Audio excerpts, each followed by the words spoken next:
real Christmas heart. I got a feeling this is going to be your best Christmas ever. Yes! Go see it.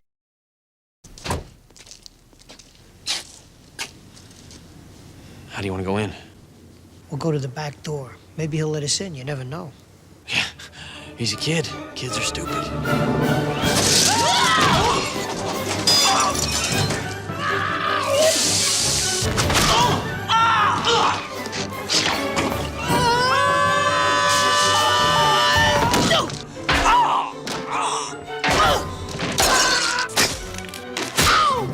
I'm gonna kill that kid! When the burglars come in to the movie, it's a different movie. It's a whole other thing. Yeah, it's slapstick at its finest. Freddie Heist put together the stunts. He had Troy and Leon who were fearless. I've never seen guys jump up in the air and fall on their backs the way these guys did. I felt so bad for them a lot of times when we had to do an extra take, but they loved it. They were going for it, and it shows. You know, they were just fearless, is the only way to describe them. You know, we get the road map, the script, and we'd go over it with Chris. But the paint can gag, nobody even knew how this would work. I mean, it was just, didn't know if it would knock these guys out. Back then, that was, you went in there and landed on your head and said, how do you like that? But those falls were very difficult, and falling on the tacks and the paint cans swinging and everything. And if it doesn't work, if you see it in dailies and you see that the paint can is too far away from somebody's head, you know, you got to do it again. And they got nicked, you know, a lot of times. It wasn't a big budget movie, so there wasn't a lot of special effects rigs and wires and stuff, so it was all basic, you know, hitting the ground hard to make it funny. And so we did everything for real. We didn't ever, you know, use rubber steps or put rubber down on the sidewalks. We just actually did it. Everything had to be so far over the top. The Home Alone fall, where the guys all fall. Well, Troy Brown created that. We had no idea that was going to happen till the moment we rolled the camera. We supposed to walk up the stairs and supposed to just fall down the stairs. I didn't tell Troy to do it. It's 2 o'clock in the morning. It's January in Chicago. We're outdoors. Grabs the doorknob and does this almost a backflip off the set of stairs, flat on his back. And I thought he broke his neck. I run in there, you know, and Chris goes crazy, everybody goes crazy, and that created the Home Alone fall. They rely on you to do the stunt, and then you just kind of walk them through where you think you're going to land, where you're going to leave your feet, where you think you're going to end up. But you basically, between you and the stunt coordinator, you work it out together what you're going to do. And then they'll set their cameras according to where you think you're going to land and where you think you're going to slip on the ice and things like that. These guys were doing these big pratfalls, and because, quite frankly, I was afraid that I wasn't going to get it with these 3 cameras. So out of fear, out of cautious thinking, we had this small camera. We ended up calling it the bonus cam. And it was the throwaway camera that, you know, once we set up the 3 cameras, you know, bonus cam came in and plopped down somewhere. Well, after a couple of days of doing stunts, the most interesting shot was bonus cam. So then we started to really think about where we're putting bonus cam, because it was working and it was great. And the stunt guys loved it because at times they didn't have to do it again. Yes, yes, yes, yes. Chris Columbus likes to shoot a lot of takes. And I think our stunts, he was pretty good. We got it down to about 6, 7 times. You know, sometimes I just go, hey, that's enough. I mean, I can't, the guy's eyes are crossed. I mean, he can't even get up. You want to do it again? You put the clothes on. But he was pretty cool about it. No, he was really very, very good. He loved Troy. He was really good with Leon. I don't care how much padding you wear. When you take a slip and your foot goes out from under you and the first bounce is your back on steps that are, there was sort of fake ice on them, but those were real steps that he went down. I mean, first of all, you don't know that is this going to be funny, or are you going to be hearing somebody scream the whole time? When you're shooting stunts, you're obviously working with a stuntman and doubles. So for a producer, in some ways, there's less pressure because you haven't got your stars on set. And everybody relaxes a little, but obviously there's the safety issues. And so for a producer, it's a sort of half a dozen of one and of six of the other. Because you do worry about safety. One of my favorite stunts in the movie is when the two burglars come into the, right below the main staircase in Macaulay's house, and Macaulay throws micro machines out on the floor. They come flying in, and they both do this upside down fall. I mean, it's just no pads, no wires, no matrix, crap. It was just real. Two guys flinging themselves in the air to their backs. They don't make stunts like that anymore. This is it. Don't get scared now. The best stunt, though, when we got Macaulay Culkin's double, Larry, on the bobsled when he slides out through the deal. Well, Larry didn't trust Troy and I. We rigged this thing. We built a ski ramp inside a practical house, put the toboggan on it, and shot it out the front door. When we did the first test with nobody on it, it shot like 30 feet out the door. It would have killed the guy. So we put all these pads out there, and we build this cable system with a brake on it. Well, when we're doing it, it's going way too slow. And Chris says, it's kind of slow. And I go, don't worry, we'll take care of it. And Larry's panicked. And right when we yelled action, I just flipped the brake off. I just took it off. And that's what you see in the movie. It just shoots him out the door.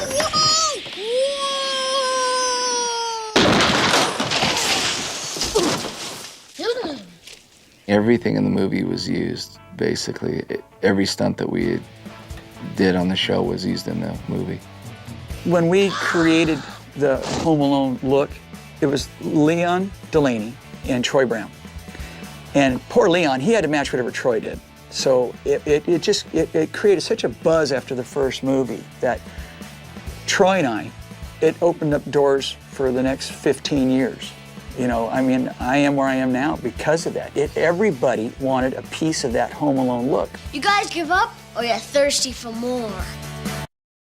Welcome to Home Alone. I'll bring you behind the scenes. I remember they did give me the camera when we were shooting at O'Hare, which is the whole sequence, the whole family's there. We're all running through the airport. Action! Excuse me, sir! Sorry!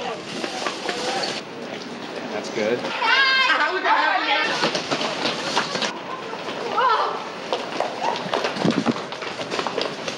Cut! And they, you know, I forget why I was there, because I was actually not even in that scene. Kevin, you're here! But they had me there. I guess they were shooting some other things that day.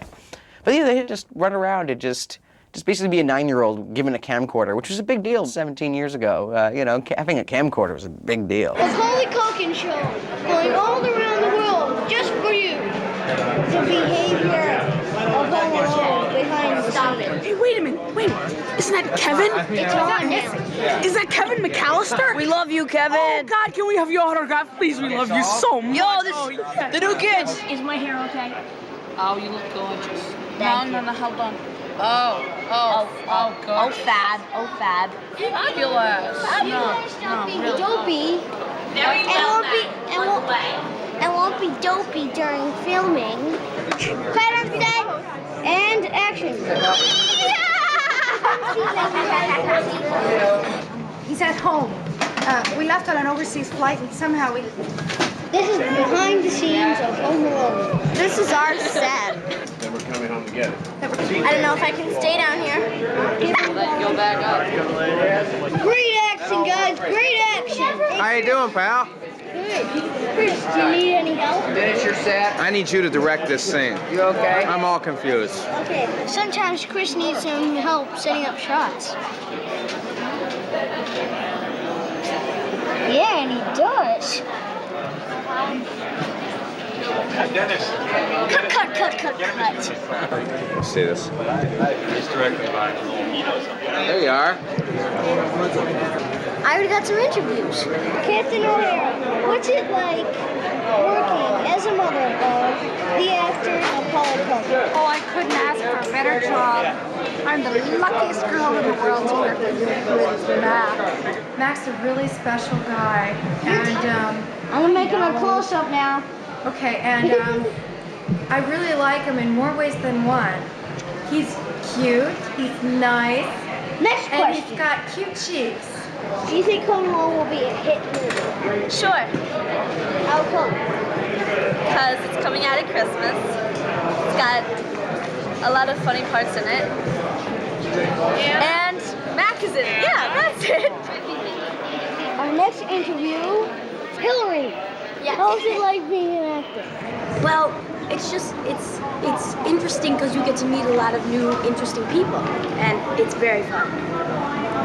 Angela, is it true that you worked with the famous Macaulay Culkin? Hey, they're ready for first. Yes, it is. And I have to go to a movie Unfortunately, now. we have been paged, and we must leave. Thank you very much, Mr. Culkin. Later. Later. Daily? We have Blue today.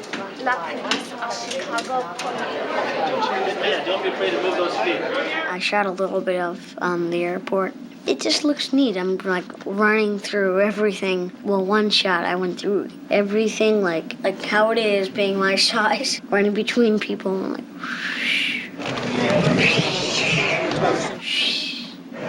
Hey, Matt, you want to film some of the on-set action? Hey, why don't I interview you? You guys do an interview together. I'll film you guys. That's what Catherine wants to do in her time off. Okay, press the red button. And it's recording. How do you guys like working in Chicago? It's great, yeah. Is that where we are? You thought you were in Paris. Well, I was method actor. Yes, I'm in Paris. Hi, Mark. Just filming my other documentary here.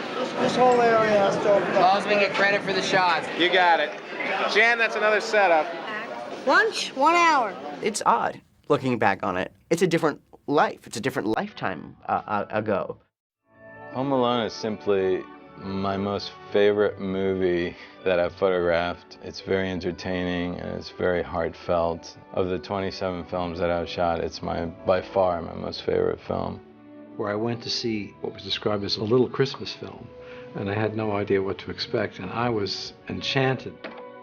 Every kid thinks, if I could just get rid of my parents, it'd be great.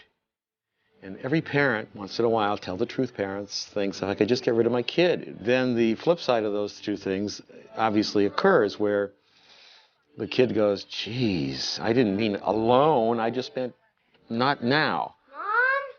And the parents go, you know, we really miss the kid. Kevin! The genius of the script that John wrote is that he plays desire and fear beautifully.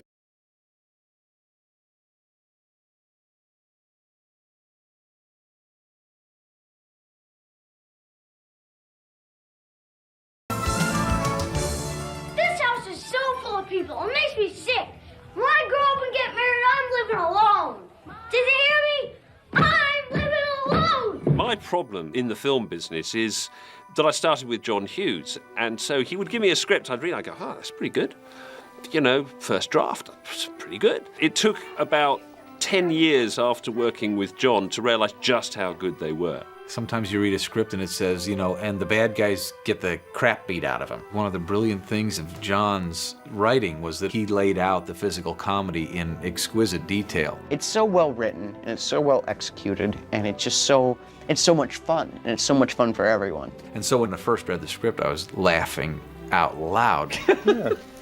It was like a Stooges thing, but shot by shot. So he was incredibly detailed in his vision, and then Chris brought it to life shot for shot. The gags in the film were written in the script, and fairly specifically. At the same time, there were elements that didn't exist in the original script. The character of Marley, I don't think existed in the original screenplay. The movie originally ended with Kevin just saying, just hung around, freeze frame, and we sort of worked together to bring that emotional side to it, as well as the intense sort of comedic side of it. We were telling this story through a child's point of view. For me, I wanted to create a sense of warmth with the picture, making absolutely certain that Home Alone felt timeless. The wardrobe, the look of the picture, it had to have some elegance and give it some style. And Julio Macat came through brilliantly. It was a really exciting time for me because I was just starting out. I had done a very small feature before. I think that was the reason Chris interviewed me for the job. He saw a lot of stunts on my reel, which I think he liked. I had been working as a stuntman, but this was my first big break to double a lead and on a film and be on the film for, 3 months. It was a big break for me because then after Home Alone, I got called a lot to do a lot of physical stunts as car hits and falls and everything because of the nature of the first Home Alone. So it got me a lot of work after that. The set atmosphere on Home Alone was like none other ever. I mean, it was like going to a frat party every day. Everybody was so young. You know, there's always music playing, and Chris was hilarious, and Mark Radcliffe was the AD, and he's now Chris's executive producer on all these huge pictures now, and we just had a blast. It was actually the first time I cast out of Chicago, so I got to go to Chicago, and it was sort of off in Chicago on my own, and it was probably a bit of a confidence builder. The Kevin character, I thought it really had to be cast well. It had to be somebody that you believe could take care of himself. You were afraid for him. This is the furnace. It's the scariest thing in the basement. You should see what it does to me. With the wrong kid, it could have been an obnoxious child. So you needed somebody that was just totally endearing. Kevin, I'm on the phone. No, we're not bringing the dog. Put it in the kennel for the... Hey, get off. Kevin, out of the room. Hang up the phone and make me, why don't you? Well, Macaulay's involvement came from John Hughes. He had been in Uncle Buck. And John said to us, look, you may not want to cast Mac, but take a look at him, meet him, and let's, see what you think. I wanted to find this perfect kid to be in Home Alone, and I didn't want to resort to using Macaulay, who was in Uncle Buck. I thought, I want to find someone on my own. John Hughes suggested me for the part, and Chris wanted, he met with me early on, but he also wanted to meet with other people. He just didn't want to just take the first thing that was in front of him. Guys, I'm eating junk and watching rubbish. You better come out and stop me. After meeting 400 other kids, I realized that there was no one as special or as unique or as talented as Macaulay. The camera loved him. He just was infinitely relatable to people all over the world. Little did I realize until I started shooting the film that not only did he have it for that film, but he truly was a certified movie star. Macaulay's become a great actor, I think. His recent work is really tremendous. As a 9-year-old boy, how good an actor can you be? So he had a beautiful face, he had a great sense of comedy, and he had a great teacher in Chris also. Action! The dork was whining about a suitcase. What am I supposed to do? Shake his hand and say, congratulations, you're a dork? I'm not an idiot. Oh, really? Cut? Okay. I'm not an idiot.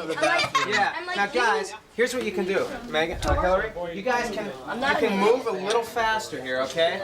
So you can say you're completely helpless. Everybody has to do everything for you as you're almost here, okay? So let's try it one more time, guys. And action. I've never done this once in my whole life. Tough. That's what Megan said. What did I say? You told Kev you're tough.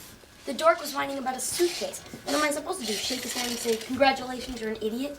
I'm not an idiot. Oh, really? You're so helpless. Everyone has to do everything for you. Chris was very, very good with me. He knew how to get me to do the things that he wanted me to do, to tell the story that he wanted to tell. And that's what it was all about, is just making sure that Chris was happy. You always want to make a director happy, and especially when you're a kid, even more so. I'm not sure if there's anyone else in the business who can really get performances out of children the way he can. He always knew his lines. He was always a professional, always prepared. At the same time, he was a 9-year-old kid. So at any given moment, he would have to become a kid because you don't have that sense of responsibility that you have as an adult. But as a kid, you get tired sometimes. You tend to get distracted. You tend to laugh. You tend to have fun. And that was all part of what made his performance so special. What happened to my room? Heather, Tracy, and Sandra took it. This house is so full of people. It makes me sick. When I grow up and get married, I'm living alone. Yeah, we're almost there. Everybody was just completely... Macaulay was fun to work with. I mean, he always joked around. He used to play around with the crew all the time. I think he even liked to do their jobs if he could. Me and Chris decided that we would use a dolly shot. Yeah, what should I do here? Do a dolly shot. You think so? Yeah. I don't know. Do you think really? Yeah. Okay. Yeah. And what about after this? I'm not sure. What about a close-up? Good idea. Okay. Should I do that? Yeah. Okay. Someone got the really genius idea of putting a camera in a 9-year-old's hands. But it's interesting to see my point of view that I don't even remember. I don't remember any of this stuff. They just kind of put a camera in my hands and I just shot away. Hey, can I get you on the other side? There's more light. I can't really see you. How do you know all this stuff? Okay, right here, right here. Hi, Chris. Hi, Mac. How you doing? I'm doing good. Take my glasses off for this. I don't want to give you any ideas, but are we going tighter? Are we going tighter? Yes. Is it true that you are in the hit movie Home Alone? Yes, it is true, Macaulay. And there's one thing that I have to say. They told me that in about 15 years that they will still be showing this movie because the style of it is going to still be in fashion. Isn't it true that you're the brother of the famous Macaulay Culkin? Yes, it is true. Do you think Home Alone will be a hit movie? Yes, absolutely. Because you're in it. Thank you. Moving on. We just had a great cast, you know, everywhere. Anyone from Macaulay Culkin and Joe Pesci and Dan. They were just a great bunch of people to work with. We were really lucky. Joe Pesci read it and saw that he could do something with it, and he came on board, and when he came on board, everyone else kind of followed. Joe Pesci was someone I was a gigantic fan of from Raging Bull and Goodfellas, and I thought, God, it would be great if Joe Pesci would agree to do something like this. He warmed to the script, we got along when we first met, and he decided to do the film, which was shocking to me. I didn't expect him to do it. He thought that a lot of what we were asking him to do was a stretch for him, which it was. He handled it so well because a lot of it was, you know, kind of in a different playing field than what he was used to. I think his hardest thing was not to cuss on camera.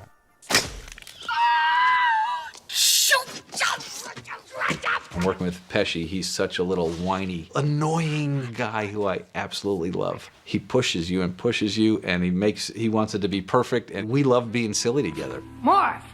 Harry? Why the hell did you take your shoes off? Why the hell you dressed like a chicken?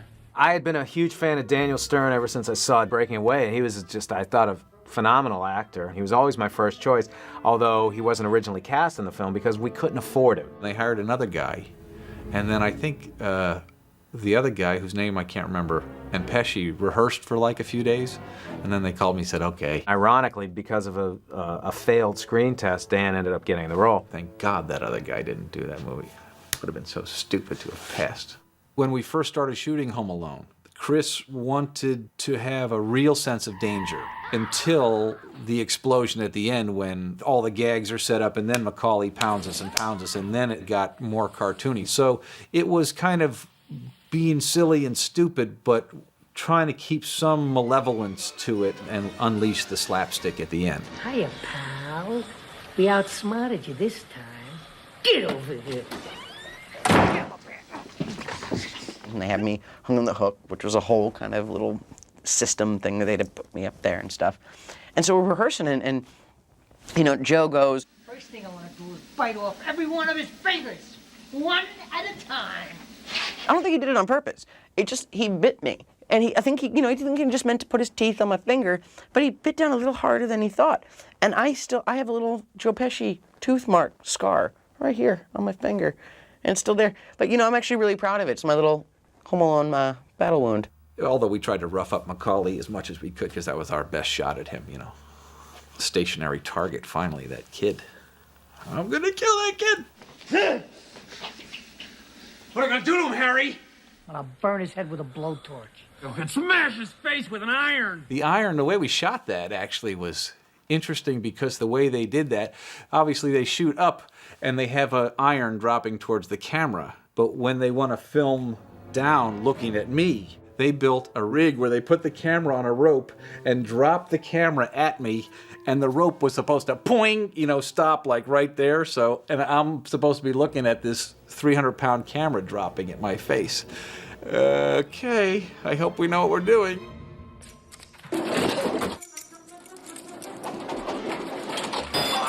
The stepping on the nail was a rubber nail that I could crush, you know, like that, walking across the bulbs. Those were all made of sugar. There's a tarantula crawling up my face, and they were supposed to be a mechanical tarantula. And so we got to the day of shooting, and I said, you know, where's that mechanical tarantula? Because I saw the box with the big hairy one. And they said, yeah, that didn't work out. Didn't look real. So it's the real tarantula? Did you take the poison stinger out of the real tarantula? They said, well, you know, if we took the stinger out, the tarantula would die eventually. And I said, but if you don't take the stinger out, I will die because it's going to be crawling on my face, and I'm supposed to scream, and I don't want to scare. Well, tarantulas can't really hear that well, so you can scream. That's when I let out a scream that I think I copied from Psycho.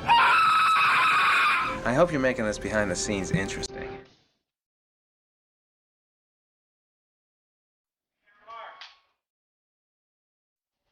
Is this making sense so far?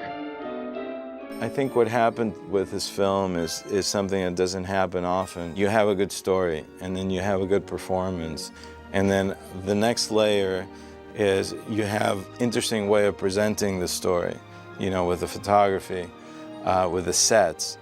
It was like a layer cake that just got better and better, and then you get one of the best music people in the world to score it. There was another composer who was originally scheduled to do the picture, and his schedule all of a sudden didn't work out, which is like one of those accidents where, you know, like getting Joe or certain other things, you know, a puzzle piece flips away and a better puzzle piece falls into place, and John Williams came on board. Sometimes people make associations with composers, for example, in my case, and the budgets of film. They may not ask me to do a film if the budget isn't big, or they may want someone else to do it because it is small. Actually, from my point of view, I've never really cared about that. It's more a visceral thing, the kind of reaction one has to the material that is irrelevant to the cost of it, really, and the size of it and the scale of the production. So I was delighted to be asked to do the film. John Williams and I have done 5 or 6 pictures together, and he has truly just taken my films and just given them new life. And he's honestly, I think, the greatest living composer. The holiday atmosphere, from an orchestral point of view, was always fun to paint. And the other aspect was the comedic aspect of it. And a lot of those comedic sequences that are scored, if the music is a few frames off one way or another, it won't do. It needs to be really sewn to the action in the way that you would with an animated cartoon almost.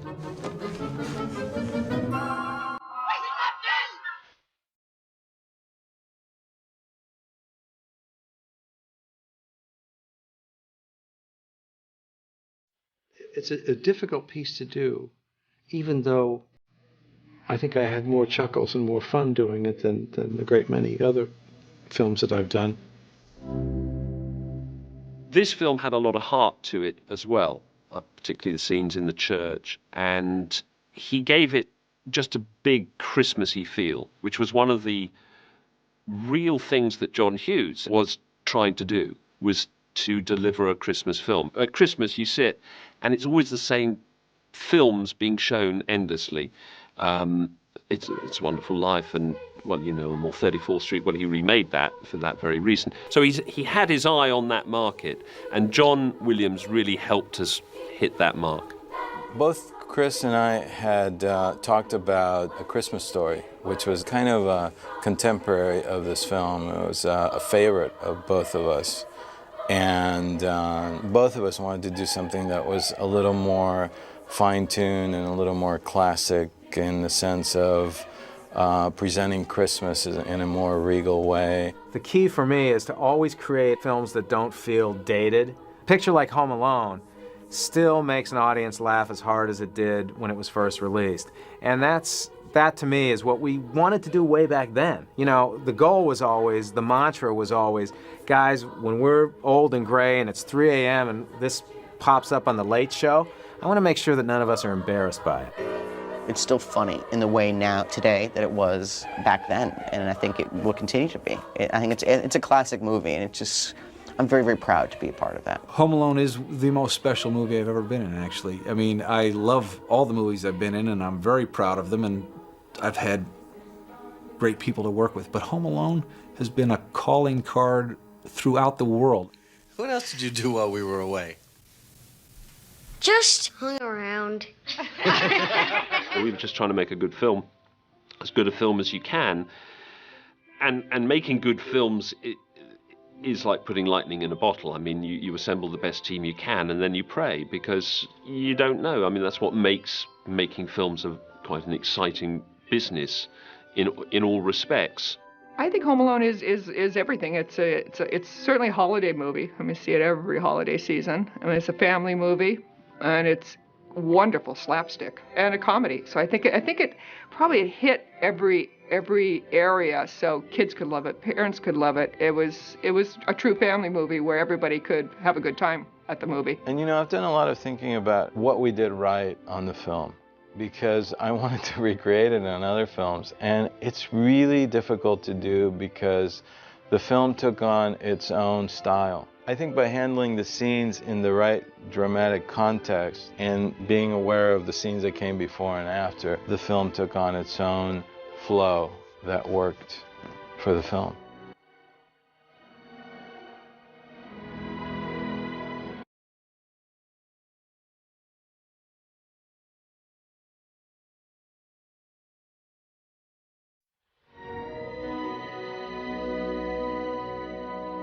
That's it. We're done.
But they got nude beaches.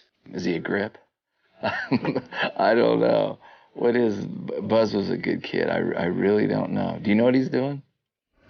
I dropped out of high school my senior year, and I ran off with Old Man Marley to join the circus. Maybe he's just trying to be nice. No way. And I did end up in prison, just like everyone thought, for putting a donkey in a bathtub in the state of Iowa. But while I was in jail, finally ended up getting my PhD in marine biology. And I am now the first marine biologist to identify and explain what trout sniffers are in the Mid-East Atlantic. The little trout can use a couple of days in the real world. So yeah, I've been busy. And now I'm touring as Elvis. Not really as Elvis, just as one of his impersonators. I'm actually an Elvis impersonator. I impersonate Elvis impersonators.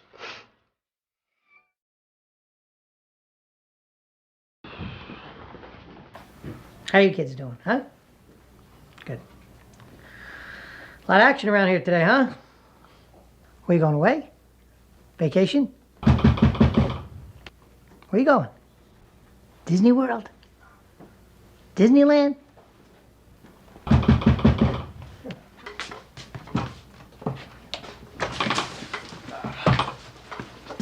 Okay, that's $122.50. Not for me, kid. I don't live here. Oh, you're just around for the holidays? Yeah, I guess you could say that. Well, you dinks are my witnesses. I was here in 30 minutes or less.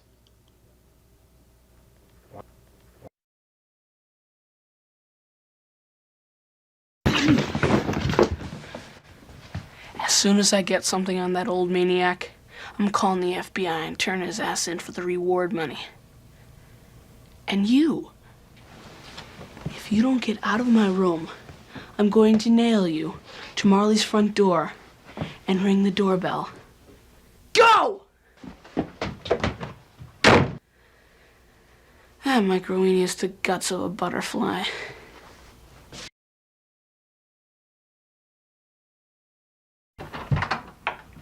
Hey, you. Parlez-vous français yet, Squirt, huh? My name's Kevin. Your name's Kevin? You know what they're gonna call you in France, don't you, huh? No. Yank! Hey,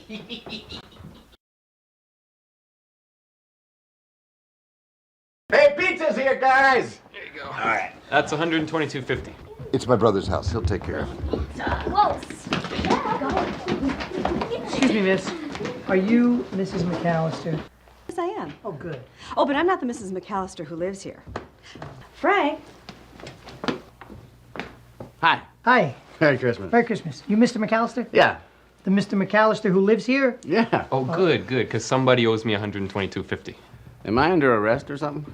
No, nothing like that. I just want to have a word with you. Yeah. You know, it's Christmas time. There's lots of burglaries. So we're just checking the neighborhood, making sure, you know, taking precautions for security, things like that. There's nothing wrong? No. I just want to see how you're set up for security, that's all. Oh, yeah. Well, you mean like automatic timers on the lights, locks on the doors, that sort of stuff? Yeah, we do all that. Hey, look, I'm really sorry, but could I have my $122.50? Hmm? My money? Gee, my wife's got all the cash. She'll be down in a minute, all right? Did you get some eggnog?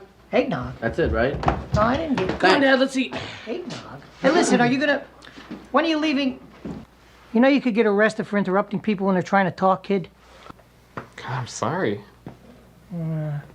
You live around here? Yeah? Yeah? One of these big homes? Yeah? Huh. Maybe we should check your house out, too. It's close by? Oh, yeah, I could walk you over there, I guess. Yeah. Wait just a minute.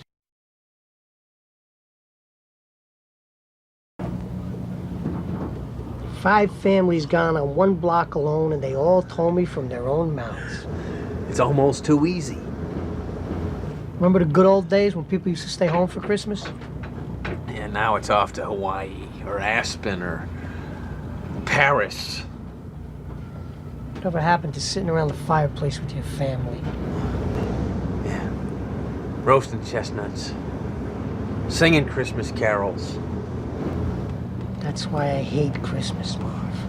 I hate it. People have become too cynical, too jaded. It's just another sign of the ongoing moral decay of contemporary society. That's all it is. That's all it is. Yeah.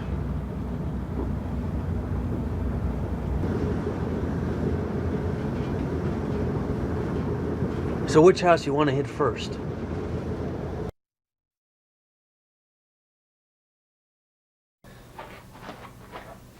Somebody? Anybody? I'm starving!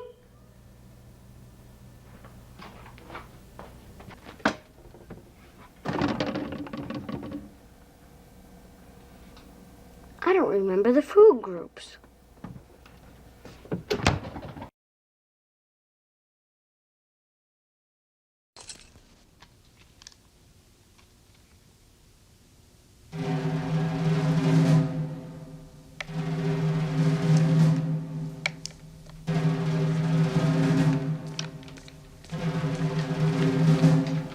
For the crime of belonging to my rashy brother and allowing yourself to be displayed in this pigsty he calls his room, I sentence you to death by BB wounds and falling all the way down the laundry chute to the basement, where you'll get massive head injuries and die instantly or on arrival.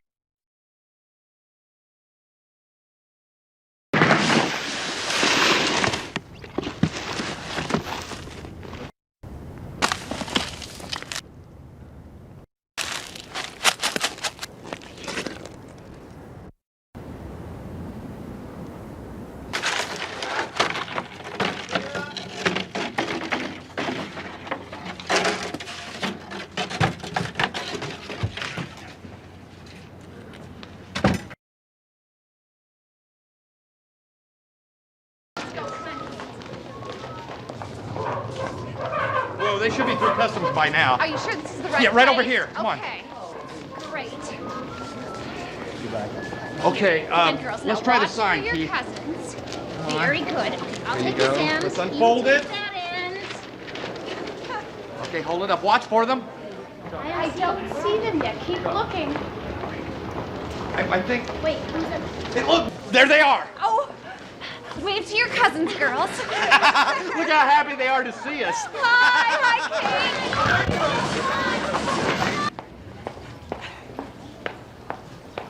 Hi, everybody. Welcome.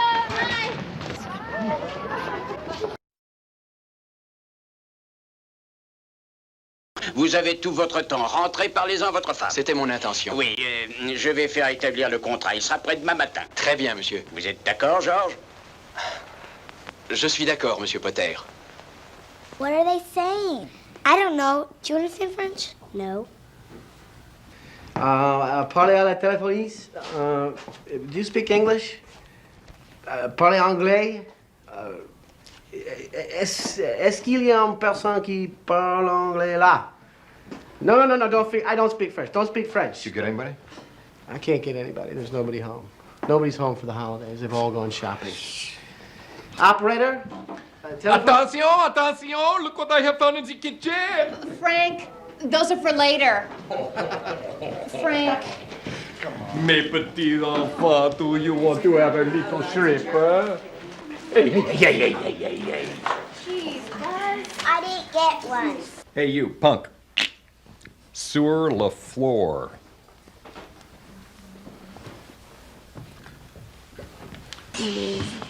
Megan? What? Megan. This is so pointless. What? We're here rotting in this apartment. Kevin's at home. Mom's at the airport. So? You don't think it's weird? No. You're not at all worried about Kevin. Why should I be? He's home alone, you idiot. So he deserves it. No, he's acted like a jerk once too many times, and this time he caught it in the butt. But he's so little and... Don't you think he's flipped out? Sure. He's probably going through stage 10 brain fry down right now. But he asked for it. You're really cruel. Look, the little trout can use a couple of days in the real world. You're not at all worried that something might happen to him. No. For 3 reasons. A, I'm not that lucky. 2, we have smoke detectors. And D, we live in the most boring street in the United States of America where nothing even remotely dangerous is ever, did ever, or will ever happen. Period.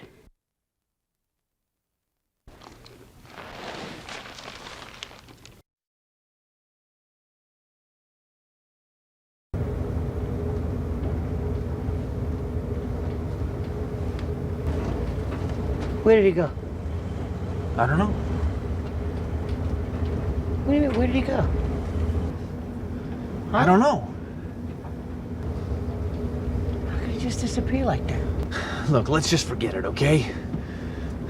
Come on, we shouldn't be following a kid anyway. It's like sending an invitation to the cops. I don't like the way he looked at me. Come on, Harry, you're just getting an edge on you, man. Now, look, we're doing good. Come on now. Look, it's getting dark, right? Here's what we do. We drop this stuff off. We get something to eat, and then we come back for some more holiday surprises. Huh? Oh, you better watch out. You better not hide. If your doors are open, we're coming inside. Harry and Marv are coming to town. We know when you're out dancing. We know just what to take. We know where all the money's hid. So come on, give us a break. Oh, you better watch out. You better not hide. If your doors are open, we're coming inside. Harry and Marv are coming to town. What did you mean about that I had an edge before? Huh? What did you mean that I had an edge? I didn't say that.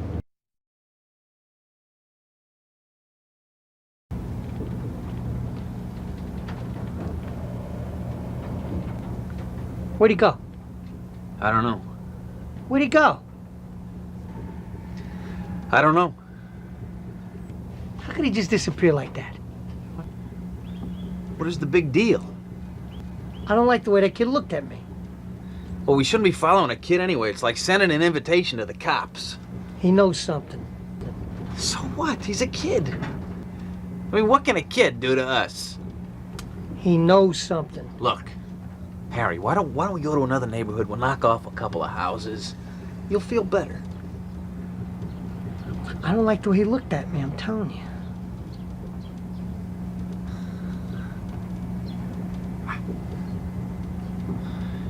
This'll make you feel better. Made you decaf.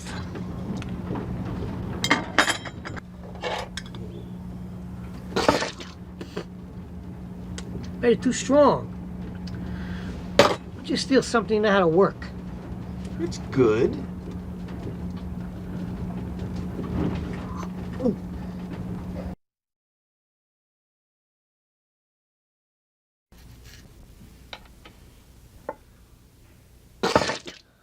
Oh no!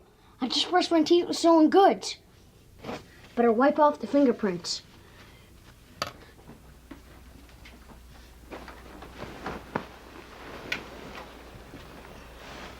Here's Johnny.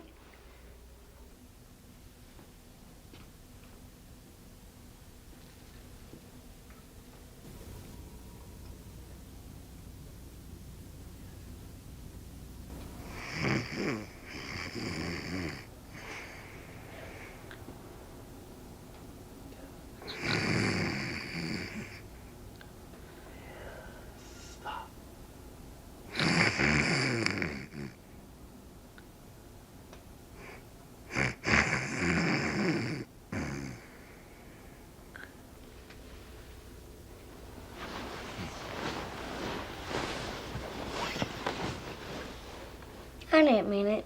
If you come back, I'll never be a pain in the butt again. I promise. Good night.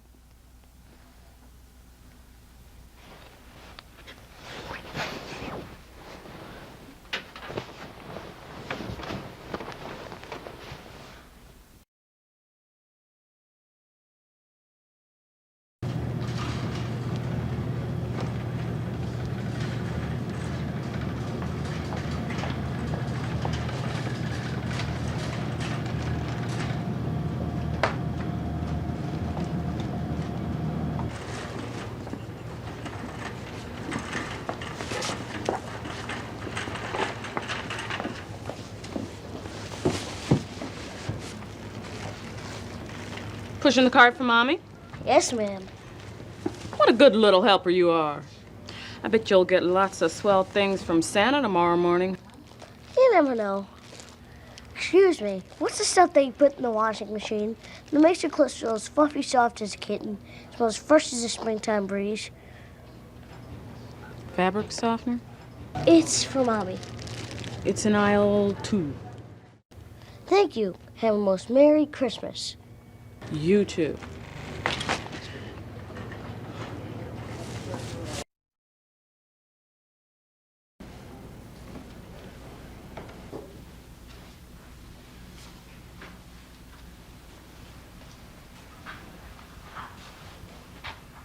Dad?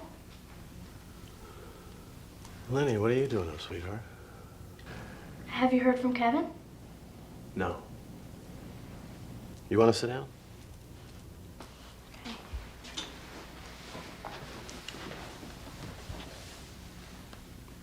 Where's Mom?